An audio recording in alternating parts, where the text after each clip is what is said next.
Hello student. देखो बेटा, last lecture में हम कंपोनेंट लेना सीख रहे थे और टू डायमेंशन में कंपोनेंट लेना हम सीख चुके थे, जिसमें जैसे कोई मैग्नीट्यूड ए का एक वेक्टर है तो किसी थीटा एंगल की तरफ जो कंपोनेंट आता था वो एक कोस थीटा आता था, और जो दूसरा कंपोनेंट होता था जो इसके परपेंडिकुलर तो वो ए साइन थीटा होता था। तो ये तो टू डायमेंशन में बात है बेटा।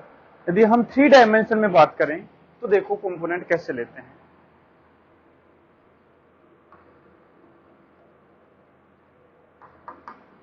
Component of a vector in three dimension।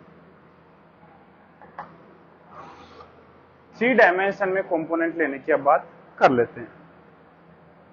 तो देखो बेटा, जैसे ये कोऑर्डिनेट एक्सिस है हमारे,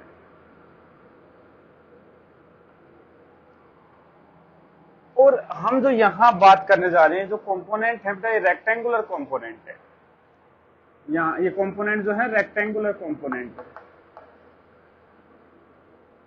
मतलब म्यूचुअली परपेंडिकुलर होने चाहिए। तो जब भी थ्री डायमेंशन की बात आती है तो हम एक वेक्टर को तीन डायमेंशन में तोड़ने के लिए देखो उसको एक्स वाई और जेड डायरेक्शन में तोड़ते हैं। ये तीनों ही डायरेक्शन जो एक्स वाई जेड डायरेक्शन है ये एक दूसरे के परपेंडिकुलर है, म्यूचुअली परपेंडिकुलर है। तो इसका मतलब यदि इन तीन डायरेक्शन में एक वेक्टर को तोड़ दिया जाएगा तो वो जो कंपोनेंट होंगे उस वेक्टर के वो म्यूचुअली परपेंडिकुलर होंगे, तो हम बोल सकते हैं रेक्टेंगुलर कंपोनेंट होंगे। तो जब भी थ्री डायमेंशन में एक वेक्टर के कंपोनेंट लेने की बात आती है तो उसको मैक्सिमम हम तीन कंपोनेंट में तोड़ सकते हैं, एक अलोंग एक्स एक्सिस, एक वाई एक्सिस और एक जेड एक्सिस। तो देखो ये तीनों एक दूसरे के परपेंडिकुलर हो चुके हैं। कोई भी चौथी एक ऐसी एक्सिस हम नहीं बना सकते हैं जो इन तीनों के परपेंडिकुलर हो। केवल एक, ये तीन ही ऐसी एक्सिस पॉसिबल है जो एक दूसरे के परपेंडिकुलर है। फोर्थ कंपोनेंट हम नहीं बना सकते। तो जब भी पूछा जाए कि थ्री डायमेंशन में एक वेक्टर के मैक्सिमम कितने रेक्टेंगुलर कंपोनेंट हो सकते हैं तो हम कहेंगे तीन रेक्टेंगुलर कंपोनेंट हो सकते हैं। एक डायरेक्शन को एक्स बोलेंगे तो दूसरा वाई होगा और तीसरा जेड होगा। जैसे यहां पे मैंने एक वेक्टर ले लिया, ये एक वेक्टर है बेटा, ए वेक्टर है सपोज। ये जो बेटा ये वेक्टर देखो दिखा है ऐसे हमने, एक्चुअल में कैसा वेक्टर उसको थोड़ा फील कर लेते हैं। ये एक्स एक्सिस है, ये वाई एक्सिस है, और जेड एक्सिस जो है बेटा इस प्लेन के परपेंडिकुलर ऐसे बाहर की तरफ है। एक्स वाई और जेड ऐसे बाहर की तरफ।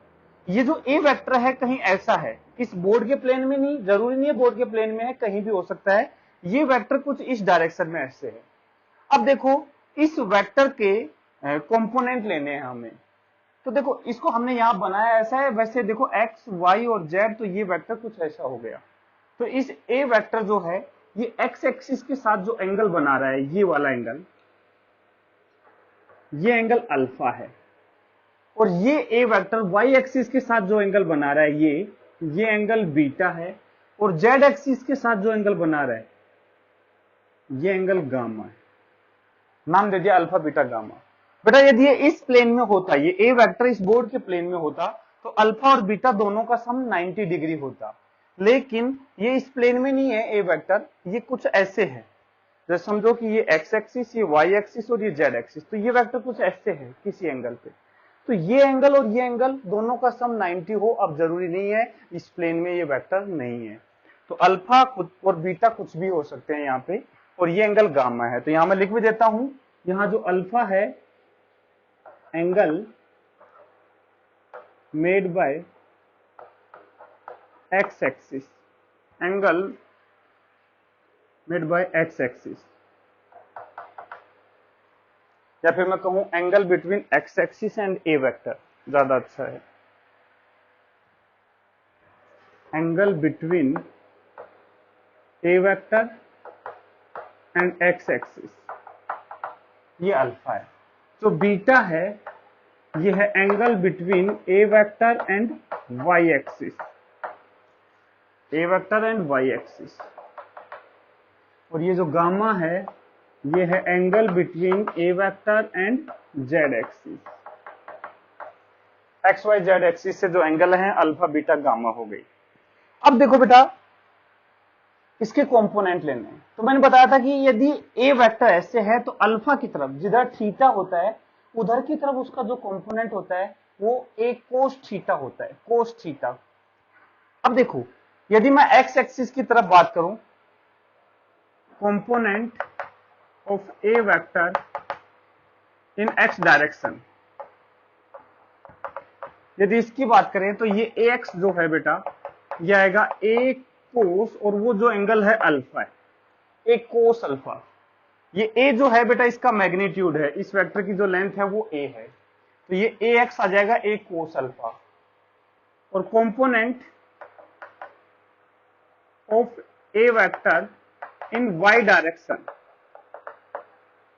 ए वाई आ जाएगा ए कोस बीटा। ध्यान रखना बेटा यहाँ पे ये ए कोस अल्फा है तो तुम ऐसा मत सोचना कि दूसरा हो जाएगा ए साइन अल्फा, वो तब था जब उसी प्लेन में दो कंपोनेंट लेने।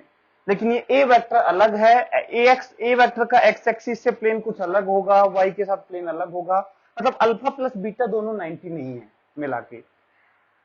इसका मतलब ये दो हर एक डायरेक्शन में अलग अलग कंपोनेंट लेने पड़ेंगे। इधर अल्फा एंगल बना रहे थे एक कोस अल्फा, इधर बीटा बना रहे थे एक कोस बीटा। यदि ये बीटा यदि 90 माइनस अल्फा होता तो वो अपने आप ए साइन अल्फा हो जाता।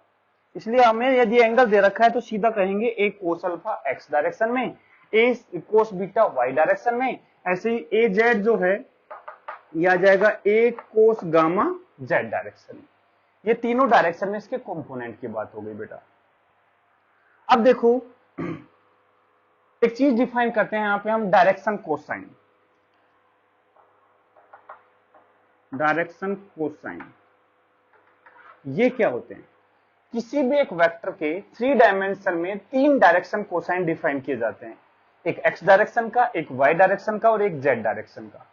ये उसकी डायरेक्शन बताने के काम में आते हैं।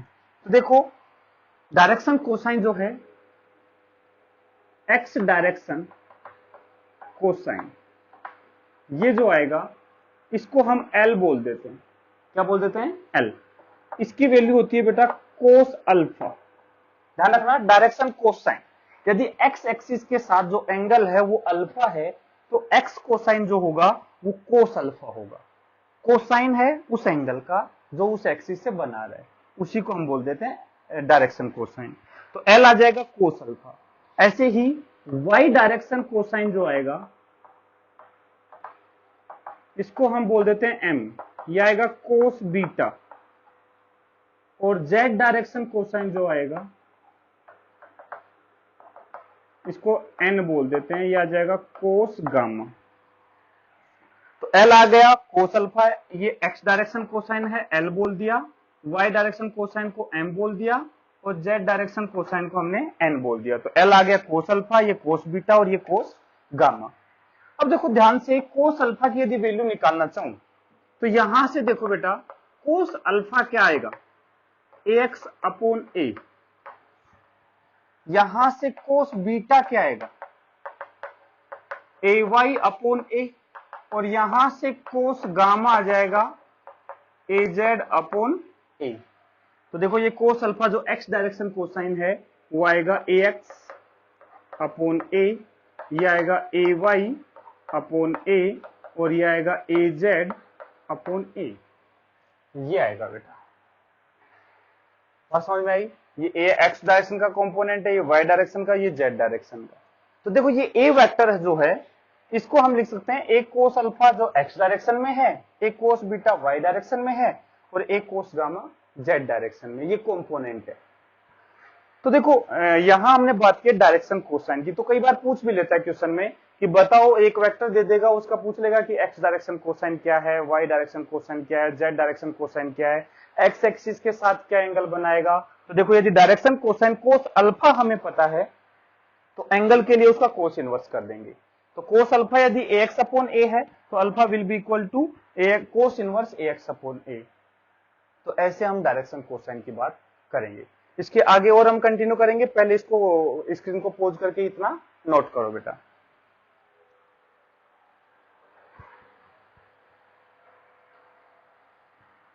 नोट कर लिया होगा?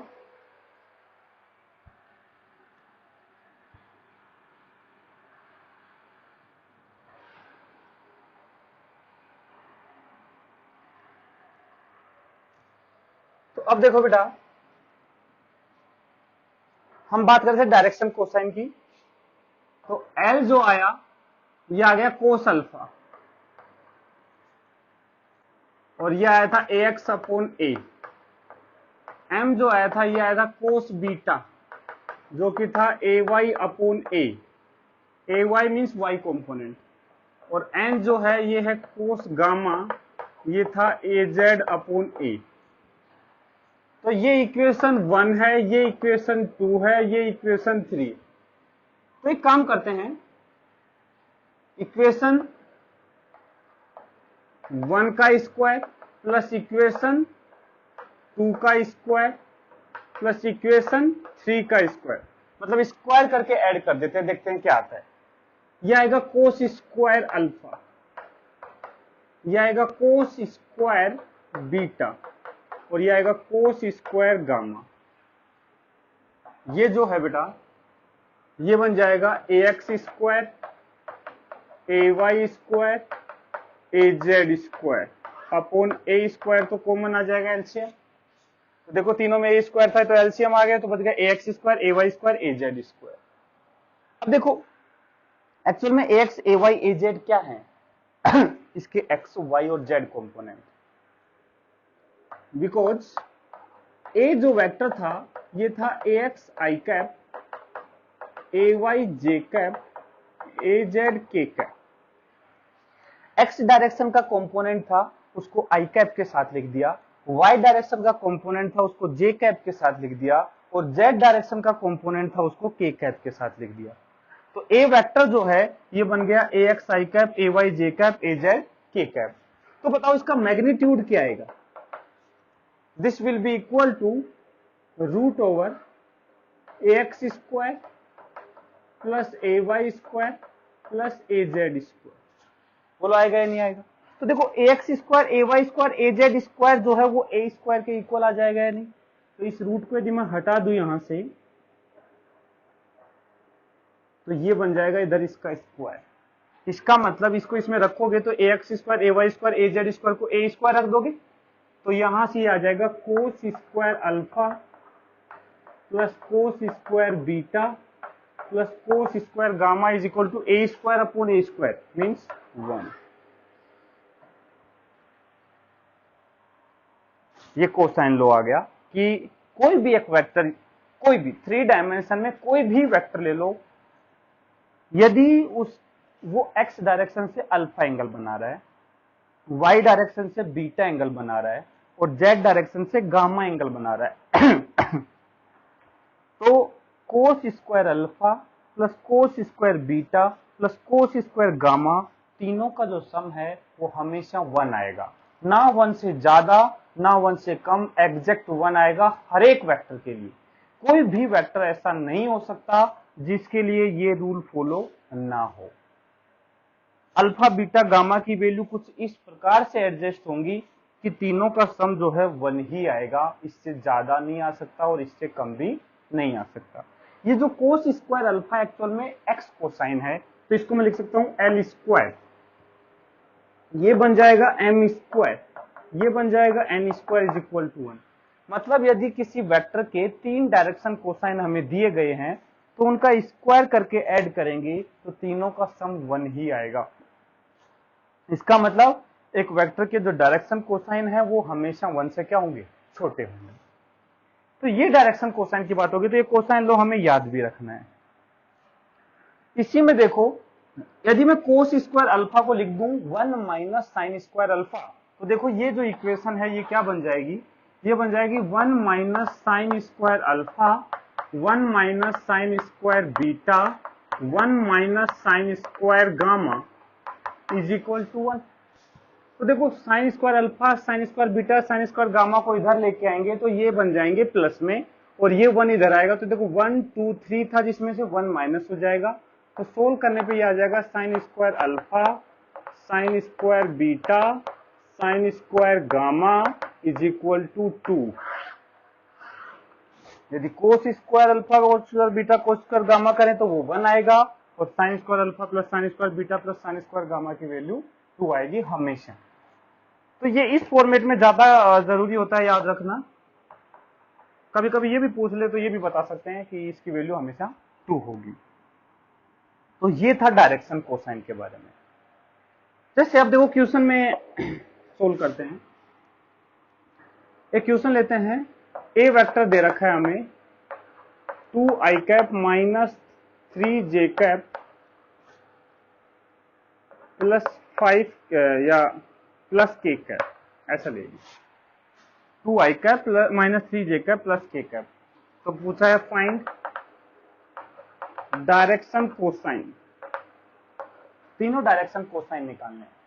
तो देखो जब भी कोई वेक्टर ए वेक्टर ऐसे लिखा जाता है 2i cap minus 3j cap plus k cap, इसका मतलब होता है इसका जो x कंपोनेंट है वो 2 है और y कंपोनेंट 3 है, वो तो निगेटिव साइन दिखा रहा है, वहां पे मैग्नीट्यूड 3 है और z कंपोनेंट 1 है।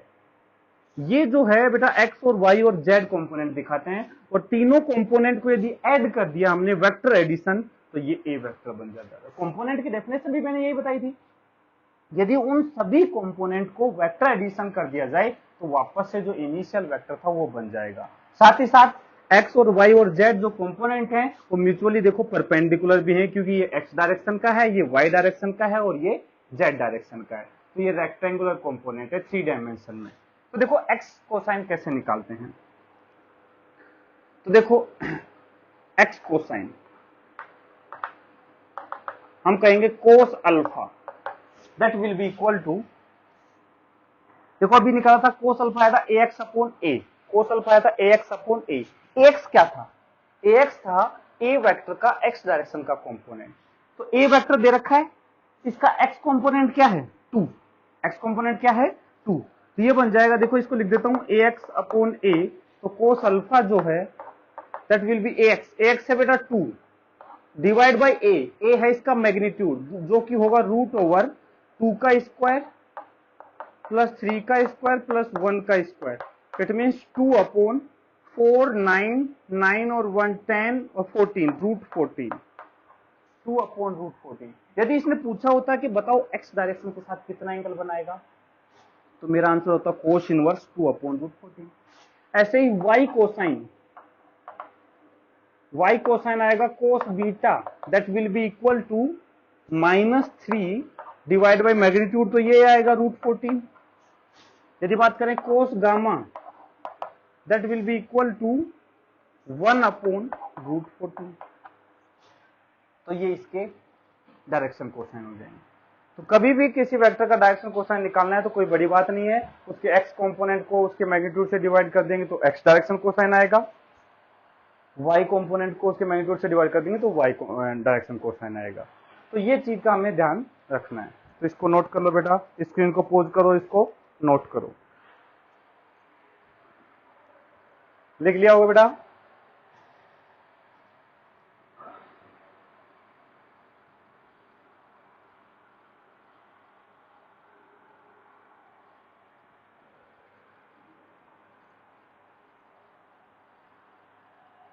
चलो एक क्वेश्चन और करते हैं।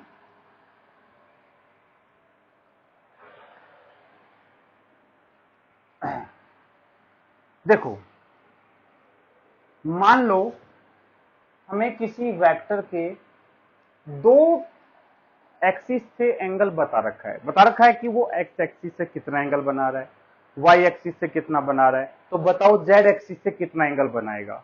तो ऐसे क्वेश्चन के लिए देखो क्या करते हैं, तो एक क्वेश्चन लिखते हैं,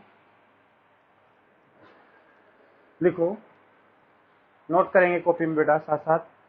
if any vector make an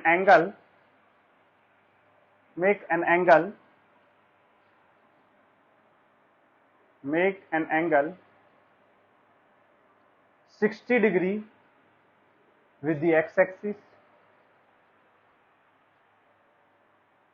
and 60 degree with the y-axis, दोनों से सेम बना रहा है, x से भी 60 डिग्री बना रहा है और y से भी 60 डिग्री बना रहा है। 60 degree with the x-axis and 60 degree with the y-axis, then find angle made by z-axis, angle made by z-axis। देखो उसने x एक्सिस से एंगल 60 दिया है, y से भी 60। अब ये मत सोचना कि ऐसे कैसे हो सकता है कि सर ये जैसे ये वेक्टर है तो ये एक वेक्टर ले लिया, ये भी 60 डिग्री है, ये भी 60 डिग्री है। इसका मतलब ये है बेटा, ये जो ए वेक्टर है इस प्लेन में नहीं है, ये एक्स एक्सिस, ये वाई एक्सिस और ये जेड एक्सिस। ये ए वेक्टर इस प्लेन में नहीं है, ये ऐसे कुछ वेक्टर है ऐसे, और इस वेक्टर का एक्स के साथ ये एंगल और वाई के साथ ये एंगल, दोनों एंगल जो है 60 डिग्री है। तो हमें गामा बताना है अपने को। तो यहां दे दिया अपने को अल्फा 60 डिग्री, बीटा 60 डिग्री और गामा हमने को पूछ लिया। तो हमें पता है, we know that cos square alpha plus cos square beta plus cos square gamma will be equal to 1। अब देखो अल्फा है 60 और कोस 60 कितना आ जाएगा बेटा, कोस 60 आ जाएगा 1/2। तो ये आ जाएगा 1/2 का स्क्वायर 1/4, ये भी 1/4 प्लस कोस स्क्वायर गामा हमें निकालना है इज इक्वल टू 1।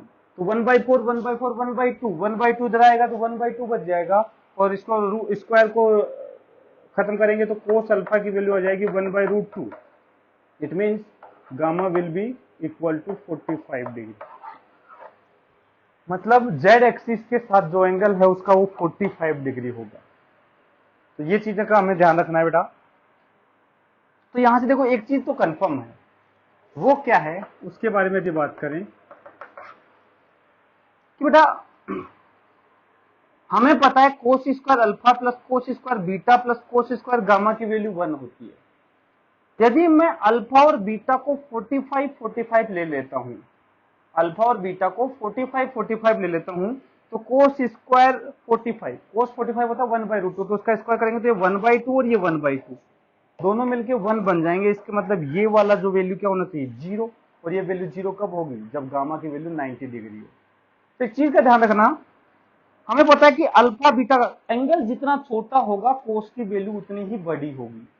तो देखो एक वेक्टर जो है वो कभी भी तीनों डायरेक्शन से, एक्स वाई जेड तीनों डायरेक्शन से एक साथ 45 डिग्री से कम एंगल नहीं बना सकता। एक साथ 45 डिग्री से कम एंगल नहीं बना सकता। ऐसा देखो, यदि दोनों से 45 बना रहा है तो तीसरे से पक्का है 45 से बड़ा जो एंगल 90 बनाएगा।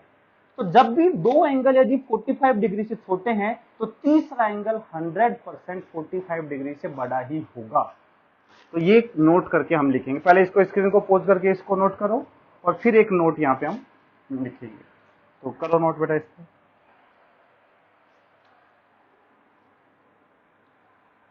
लिख लिया होगा? अब नोट लिखो। इस नोट में लिखेंगे any vector can never form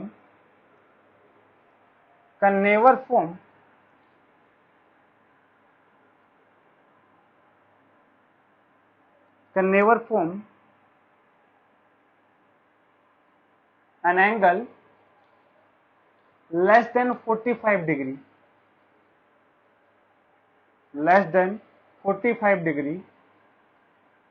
with all three axes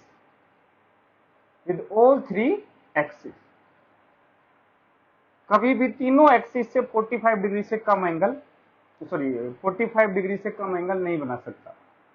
एक एंगल तो पक्का है 45 से ज्यादा ही होगा, इस चीज का ध्यान रखना है। मतलब कोई कहे कि एक वेक्टर है जो एक्स एक्सिस के साथ 30 डिग्री एंगल बना रहा है, वाई एक्सिस के साथ 45 डिग्री बना रहा है, जेड एक्सिस के साथ 45 डिग्री एंगल बना रहा है, क्या ऐसा पॉसिबल है? तो हम कहेंगे ऐसा पॉसिबल नहीं है। कभी भी यदि पॉसिबिलिटी चेक करनी है कि जो एंगल हमें दे रखे हैं एक्स वाई जेड एक्सिस से वो पॉसिबल है या नहीं, तो सबसे बढ़िया तरीका है इस कोसाइन लॉ का यूज करो। यदि ये सेटिस्फाई होता है तो वो वेक्टर सही है, यदि ये सेटिस्फाई नहीं होता तो ऐसा कोई वेक्टर एग्जिस्ट नहीं कर सकता। ठीक है, एक क्वेश्चन और करते हैं बेटा। लिखो, if a vector is such that या फिर if a vector makes equal angle with all three axes. A vector makes equal angle with all three axes, then find that angle. Then find that angle. मतलब कह दिया कि vector जो है एक ऐसा वेक्टर है जो एक्स वाई जेड तीनों एक्सिस से बराबर बराबर एंगल बना रहा है। इसका मतलब ये एक्स एक्सिस है, ये वाई एक्सिस और ये जेड एक्सिस, तो कुछ ऐसे बीचों बीच वाला ये वेक्टर है, ये x के साथ भी उतना ही एंगल बना रहा है, y के साथ भी और z के साथ भी, तो वो एंगल क्या होगा? तो सिंपल सी बात है, यहां में दे रखा है alpha is equal to beta is equal to gamma दे रखा है, तो मैं कहूंगा cos square alpha plus cos square beta plus cos square gamma, तो हर एक वेक्टर के लिए क्या होगा? 1। तो अल्फा बीटा गामा को एक सेम एंगल अल्फा पुट कर दो, तो ये बन जाएगा cos square alpha plus cos square alpha plus cos square alpha is equal to 1, means 3 cos square alpha is equal to 1, means cos alpha is equal to 1 by root 3 plus minus 1 by root 3 plus minus 1 by root 3। यदि तीनों axis से बराबर angle बना रहा है तो cos alpha की value plus minus 1 by root 3 के इक्वल होगी। तो या फिर वो अल्फा को हम सीधा कह सकते हैं cos inverse 1 by root 3, cos inverse 1 by root 3। तो ऐसे क्वेश्चन छोटे मोटे बेटा डायरेक्शन कोसाइन के केस में वो पूछ सकता है। डायरेक्शन कोसाइन में इससे ज्यादा हम नहीं पढ़ेंगे, बस इतना ही है। बस ये ध्यान रखना है कि यदि हमें एक्स वाई जेड एक्सिस में से किसी दो एक्सिस के साथ किसी वेक्टर का एंगल पता है तो तीसरे के साथ एंगल हम इजीली निकाल सकते हैं। तो स्क्रीन को पॉज करो बेटा और इसको नोट करो। लिख लिया होगा बेटा?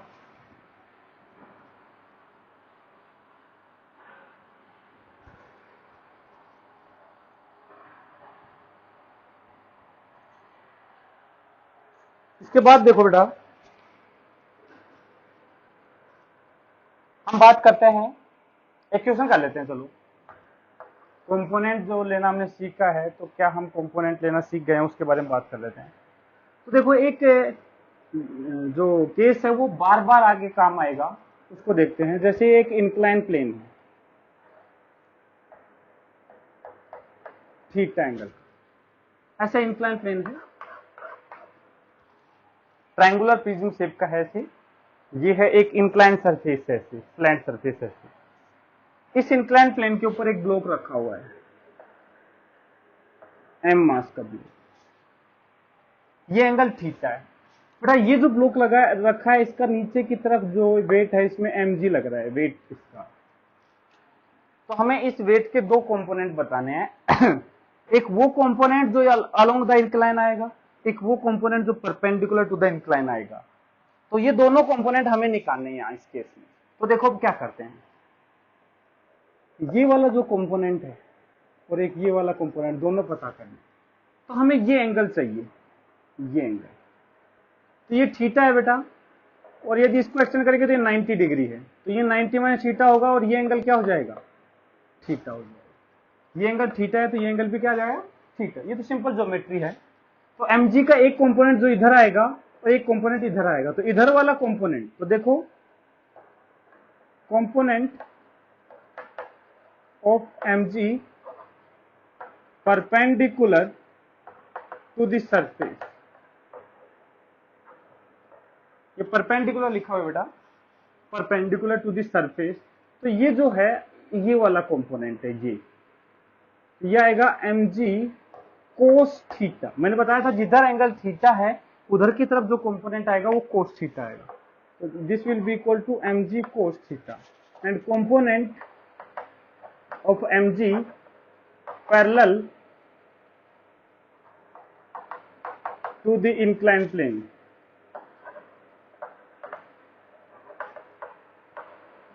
ये आएगा mg sine alpha, sine theta. तो बहुत ज्यादा काम आता है आगे कि mg, ये एंगल यदि थीटा है तो ये mg कोस थीटा और ये mg साइन थीटा, इधर की तरफ mg साइन थीटा आ जाएगा। बेटा यदि थीटा ये ना होकर के ये एंगल होता तो ये कोस वाला साइन बन जाता, साइन वाला कोस बन जाता, उल्टे हो जाते, क्योंकि ये थीटा है तो ये 90 माइनस थीटा था, ये थीटा होगा तो ये 90 माइनस थीटा हो जाएगा, तो साइन का कोस बन जाएगा और कोस का साइन बन जाएगा। ऐसे ध्यान रखना। एक क्वेश्चन और करते हैं। जैसे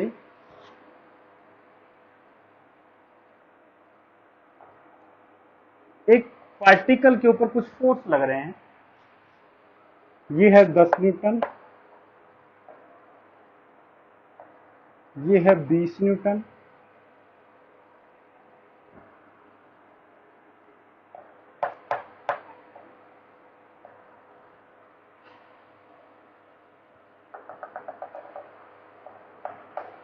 ये 60 डिग्री एंगल है,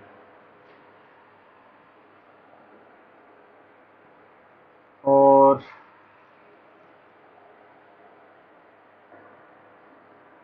इधर की तरफ है 10√2 न्यूटन, ये 45 डिग्री एंगल है, और नीचे की तरफ है 5 न्यूटन। ये 4 फोर्स लग रहे हैं। बोला है find minimum force required so that net force on particle will be vertical या फिर will be in y direction। ध्यान से समझना क्वेश्चन। 4 फोर्स पे पहले से लग रहे हैं, हमें एक एडिशनल फोर्स की रिक्वायरमेंट है, लेकिन कंडीशन ये वो मिनिमम होना चाहिए, मतलब हम चाहते हैं कि कम से कम फोर्स लगाएं। तो वो मिनिमम फोर्स क्या होगा, किधर लगेगा, ये बताना है, जिससे नेट फोर्स पार्टिकल के ऊपर जो है वो वाई डायरेक्शन में हो जाए, मतलब पार्टिकल वाई डायरेक्शन में नेट फोर्स महसूस करे, मतलब वाई डायरेक्शन में मूव करे। तो इसके लिए वो फोर्स कितना और किधर लगाना पड़ेगा, इसके बारे में हमें बताना है। तो देखो ऐसे क्वेश्चन के लिए क्या करेंगे, पहले जो फोर्स हमें दिए हैं उनको सिंपल 2 डायरेक्शन में तोड़ लो, एक एक्स डायरेक्शन में और एक वाई डायरेक्शन में। मतलब ये तो पहले से ही एक्स डायरेक्शन में है, ये पहले से ही वाई डायरेक्शन में है, इन दोनों को हमें एक्स और वाई में ब्रेक करना है। तो अब देखो इस केस में क्या करते हैं, हम कंपोनेंट की हेल्प लेते हैं। हम इन दोनों वेक्टर के कंपोनेंट करेंगे एक ही प्लेन वाले, मतलब 2D कंपोनेंट। हमें मैक्सिमम द केस में 2 डायमेंशनल कंपोनेंट ही लेने होते हैं। जो कंपोनेंट 3 डायमेंशन में लेना सिखाया था वो सिर्फ डायरेक्शन कोसाइन के काम आता है, ज्यादा हमारे काम नहीं आता, लेकिन 2 डायमेंशन में कंपोनेंट लेना फ्रीक्वेंटली काम आता है। तो देखो इसके कंपोनेंट एक्स और वाई डायरेक्शन में मिलेंगे, इसके कंपोनेंट एक्स और वाई डायरेक्शन में मिलेंगे, जिससे क्या होगा, इसको इजीली हम सिर्फ 2 डायरेक्शन में तोड़ पाएंगे। कैसे, देखो ये 10 न्यूटन इधर की तरफ है, ये 5 न्यूटन नीचे की तरफ है, ये जो 20 है बेटा इसकी तरफ आएगा 20 का कोस 60। देखो मैंने बताया था 20 न्यूटन का इधर की तरफ जो कंपोनेंट आएगा वो 20 कोस 60 आएगा। इधर एंगल दे रखा है 60 डिग्री दे रखा है, तो कोस 60 आएगी, तो इधर आ जाएगा 20 साइन 60। अब तुम कहोगे सर ये तो एंगल 30 हमें पता है, हाँ तो 20 कोस 30 भी लिख सकते हो या 20 साइन 60 लिख सकते हो, एक ही तो बात है। कोस 30 हो या साइन 60 हो, दोनों की वैल्यू क्या होती है, सेम, तो उससे कोई फर्क नहीं पड़ रहा। तो देखो इधर 20 कोस 60 लिखा है, तो इधर की तरफ मैं इसको लिख दूंगा 20 साइन 60, ये होगी। चाहो तो इसको अलग अलग तोड़ के लिख सकते हो, कोई दिक्कत नहीं, ताकि लगे कि हाँ कंपोनेंट लिया है हमने। मतलब इधर की तरफ एक था 10 न्यूटन और इधर की तरफ ही एक हमने लगा दिया 20 कोस 60 डिग्री। ऐसे ही 10√2 के भी 2 कंपोनेंट आएंगे, एक इधर की तरफ आएगा 10√2, ये 45 है तो इधर कोस आएगा तो इधर साइन, तो ये साइन 45, और इधर की तरफ आएगा 20√2 या 10√2 सॉरी 10√2 कोस 45। तो देखो कोस और साइन कंपोनेंट कर दिए, इसको एक साथ कर दो, ये 10 है, 20 कोस 60, कोस 60 कितना होता है बेटा, कोस 60 की वैल्यू होती है 1/2, तो 20 इंटू 1/2 कितना हो जाएगा 10 न्यूटन। 10 पहले से है तो इधर की तरफ आ गया 20 न्यूटन, बोलो आ गया नहीं, पीछे की तरफ, इधर की तरफ tan√2 cos 45, tan√2 cos 45। तो ये भी देखो cos 45 1/√2 तो 10 ही हो जाएगा, 10 न्यूटन। ऊपर की तरफ आएगा 20 sin 60, sin 60 होता है बेटा √3/2, ये बन जाएगा 10√3। नीचे की तरफ बच जाएगा 5 न्यूटन। तो देखो यहां थोड़ा डाटा अपना ऐसा रह गया कि दोनों, ये 20 न्यूटन आ गया, 10 इसका था, 10 इसका था, और इधर 10√2 ये आ गया 10 न्यूटन। अब देखो इसको और सिंप्लीफाई कर सकते हैं, इधर 10 न्यूटन है, इधर 20 न्यूटन, तो नेट इधर कितना बच गया 10 न्यूटन, तो इधर तो आ गया 10 न्यूटन, और इधर 10√3 और इधर 5, तो ऊपर की तरफ आ जाएगा 10√3 माइनस 5 न्यूटन। अब देखो देखो ये जो प्रॉब्लम थी इसको हमने इसमें ब्रेक कर लिया। मतलब यदि इन सबका नेट भी निकालना होता ना, रिजल्टेंट फोर्स क्या होगा, मान लो ऐसा पूछ लिया होता रिजल्टेंट फोर्स क्या होगा, तो सिंपल सी बात है, एक 10 न्यूटन इधर होगा और एक 10√3 माइनस 5 न्यूटन इधर होगा, तो दोनों का स्क्वायर करके रूट कर देंगे। नेट कैसे निकालते हैं, दोनों जब परपेंडिकुलर होते हैं तो इसका स्क्वायर करो, इसका स्क्वायर करो और रूट कर दो, क्योंकि 90 डिग्री एंगल है, तो 90 डिग्री एंगल तो दोनों का स्क्वायर करके रूट कर देंगे तो रिजल्टेंट आ जाएगा। तो ये रिजल्टेंट निकाल सकते, लेकिन हमने रिजल्टेंट नहीं निकालना है। इसने बोला है कि पार्टिकल वाई डायरेक्शन में नेट फोर्स महसूस करे, मतलब हम चाहते हैं वाई डायरेक्शन में फोर्स रहे, इसका मतलब होता है एक्स डायरेक्शन में फोर्स ना रहे। यदि रिजल्टेंट फोर्स वाई डायरेक्शन में चाहते हैं, मतलब एक्स डायरेक्शन में नहीं चाहते हैं, तो एक्स डायरेक्शन के फोर्स को क्या बना दो, 0। तो देखो, to make force x component 0, we need minimum. अब देखो यदि इस एक्स डायरेक्शन को 0 चाहते हो तो तुम ही बताओ, इधर 10 न्यूटन का फोर्स लग रहा है, यदि इसको खत्म करना चाहते हो तो क्या करोगे, इसके अपोजिट डायरेक्शन में 10 न्यूटन का फोर्स लगा दोगे, तो वो तो कम से कम हमें लगाना ही पड़ेगा।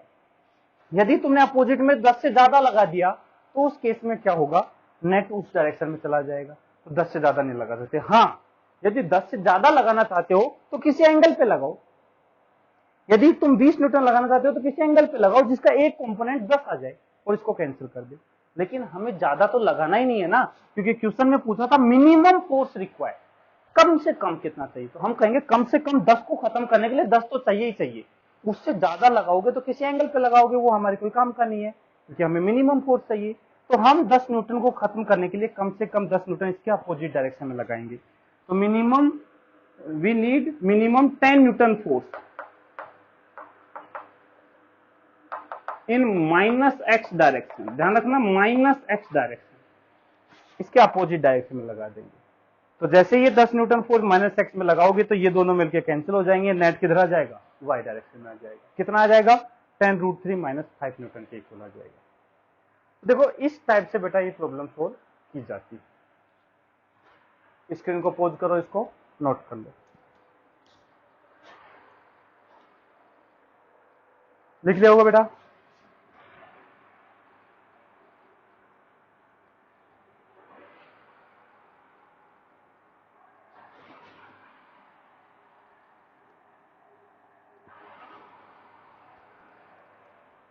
इसके बाद ये अभी कोस square alpha plus cos square beta plus cos square gamma देखा था 1 के इक्वल, ये कोसाइन लो था। ऐसे एक साइन लो और पढ़ते हैं, ये मैथमेटिक्स में पढ़ते हो ट्रायंगल के लिए, बाकी इसको हम यहाँ लामी थ्योरम भी बोलते हैं, लामी थ्योरम। देखो इसमें क्या है, ये कोई पार्टिकल है, इसके ऊपर 3 फोर्स लग रहे हैं किसी भी डायरेक्शन में, ये F1 है, ये F2 है, ये F3 है, ठीक है। ये जो एंगल है अल्फा है, ये जो एंगल है बीटा है, चलो कैसे रैंडम ले लेते हैं, इसको अल्फा ले लेते हैं, इसको बीटा ले लेते हैं और इसको गामा ले लेते हैं। मतलब F1 F2 में एंगल अल्फा है, F2 F3 में बीटा है, F3 F1 में गामा है, कुछ वैसे एंगल ले लिया। गिवन दैट F1 वेक्टर, ध्यान रखना वेक्टर एडिशन करना, F2 vector plus F3 vector is equal to 0, null vector दे रखा है कि तीनों का रिजल्टेंट 0 है। ठीक है, तो पहली बात तो ये ध्यान रखना, यदि तीन फोर्स का रिजल्टेंट 0 चाहते हो तो सबसे प्राइमरी कंडीशन है कि तीनों फोर्स प्लेनर होने चाहिए, एक ही प्लेन में होने चाहिए।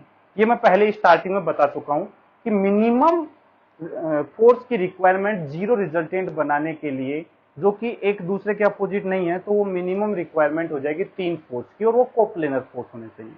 यदि नॉन कोप्लेनर है तो उस केस में 4 मिनिमम फोर्स हमें चाहिए।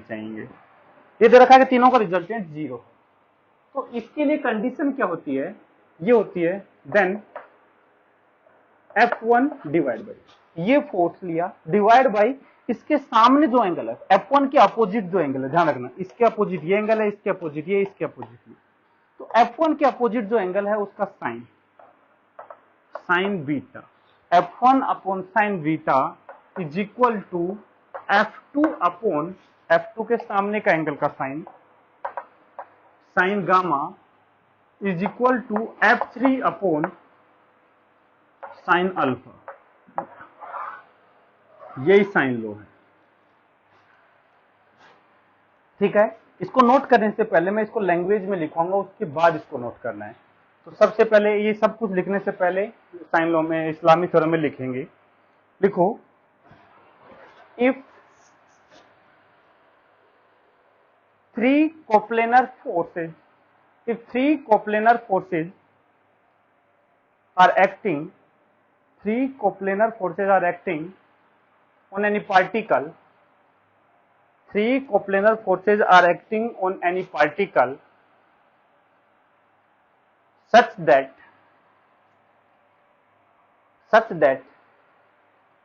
their resultant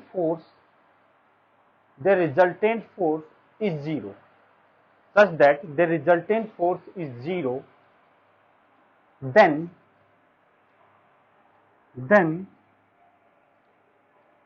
we can apply Lamy theorem.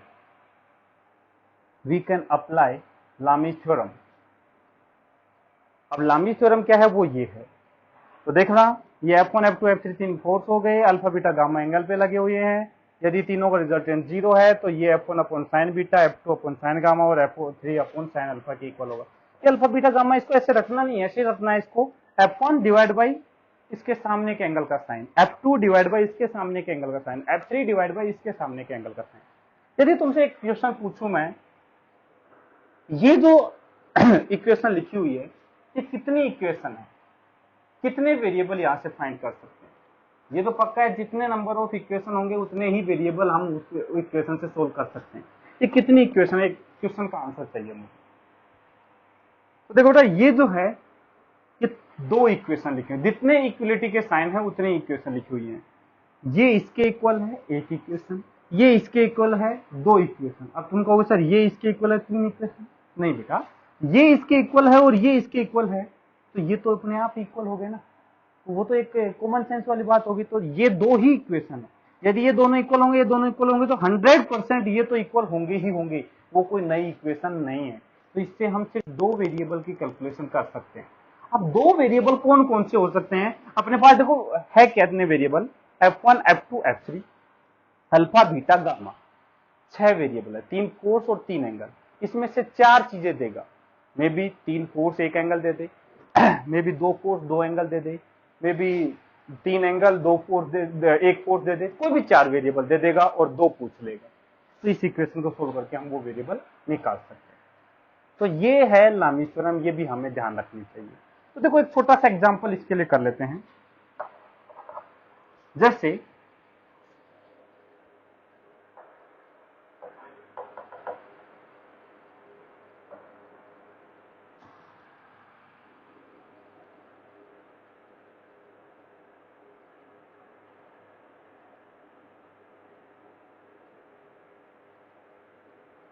Sorry,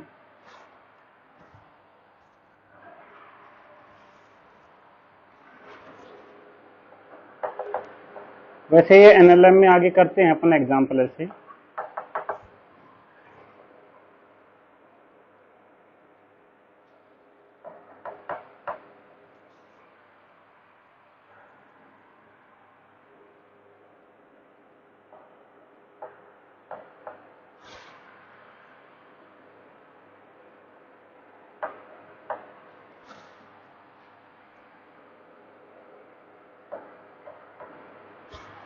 ये है बेटा, ये एक ऑब्जेक्ट है, 5 केजी का ऑब्जेक्ट है, ठीक है। 5 केजी का ऑब्जेक्ट है, इसका मतलब इस पे जो mg लग रहा है वो 50 न्यूटन लग रहा है। मैंने पहले से लगा के दे रखा है, तुम्हें नहीं मतलब है कितने केजी का ऑब्जेक्ट है। ऐसे सोचो कि ये एक पार्टिकल है, इधर से रस्सी से बंधा हुआ है, इधर से रस्सी से बंधा हुआ, जैसे छत से रस्सी बांध रखी है, एक पार्टिकल के इधर से रस्सी बांध के इसको खींच दिया है, तो किसी एंगल पे हो जाएगी रस्सी यदि इधर खींच के रखेंगे तो इधर रस्सी से बंधा हुआ है, इधर रस्सी से बंधा हुआ है, नीचे इसका 50 न्यूटन का फोर्स लग रहा है। तो इन दोनों रस्सियों में जो टेंशन है, इसकी T1 बोल देता हूं, इसकी T2। तो वही पूछा है, find T1 and T2। T1 T2 find करना है। तो अब देखो इसको देख के कैसे पता चले कि लामी थ्योरम का यूज करना है। तो देखो हम क्या करेंगे, हमें पता है कि एक बात बताओ, जब दोनों रस्सियों से बंधा हुआ है, इधर से हमें खींच रहे हैं इसको, तीनों डायरेक्शन से फिक्स है, क्या ये कहीं मूव करेगा क्या? रस्सियां तो टूटने से रही, तो ये दोनों रस्सियां फिक्स हैं, तो ये पार्टिकल मूव नहीं करेगा, तो पार्टिकल इक्विलिब्रियम में है। इक्विलिब्रियम बोलते हैं मतलब इधर उधर अब ये मूव नहीं करेगा। आगे पढ़ेंगे हम इक्विलिब्रियम एनालिसिस में। तो ये इतना तो श्योर है कि पार्टिकल किसमें है, इक्विलिब्रियम में। Particle is in equilibrium. Equilibrium का मतलब है बेटा कि नेट फोर्स जो है वो 0। ये तो कंडीशन चाहिए थी, 3 फोर्स लगेंगे, T1 T2 और एक 50 न्यूटन, तीनों का नेट क्या है, 0। बस तो अब तो इन T1 T2 की कैलकुलेशन करनी है, देखते हैं। तो देखो इस वाले केस में ये तो T2 हो गया, ये इधर T1 हो गया, ये 30 है, तो बेटा ये जो एंगल होगा, ये एंगल ये भी 30 डिग्री होगा, जेड फॉर्मेशन हो रहा है।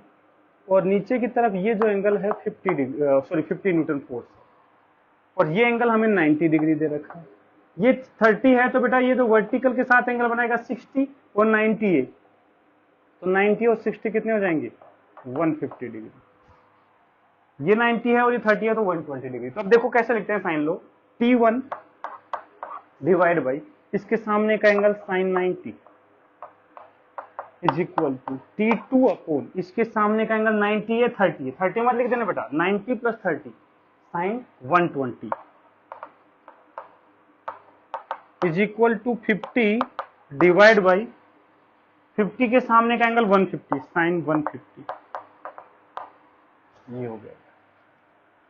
अब देखो इक्वेशन कैसे बनाएंगे, एक बार इन दोनों को इक्वल कर देते हैं, एक बार इन दोनों को इक्वल कर देते हैं, क्योंकि देखो T1 यहां से आ जाएगा, इन दोनों को इक्वल करोगे तो T1 अपॉन साइन 91 हो गया is equal to 50 divide by sine 150। बताओ बेटा, मैंने सारे एंगल निकालना बताया था। देखो साइन 150 को कैसे लिखते हैं हम, साइन 180 माइनस 30, और 180 माइनस 30 कौन से क्वाड्रेंट का है, सेकंड। सेकंड में साइन क्या होता है, पॉजिटिव।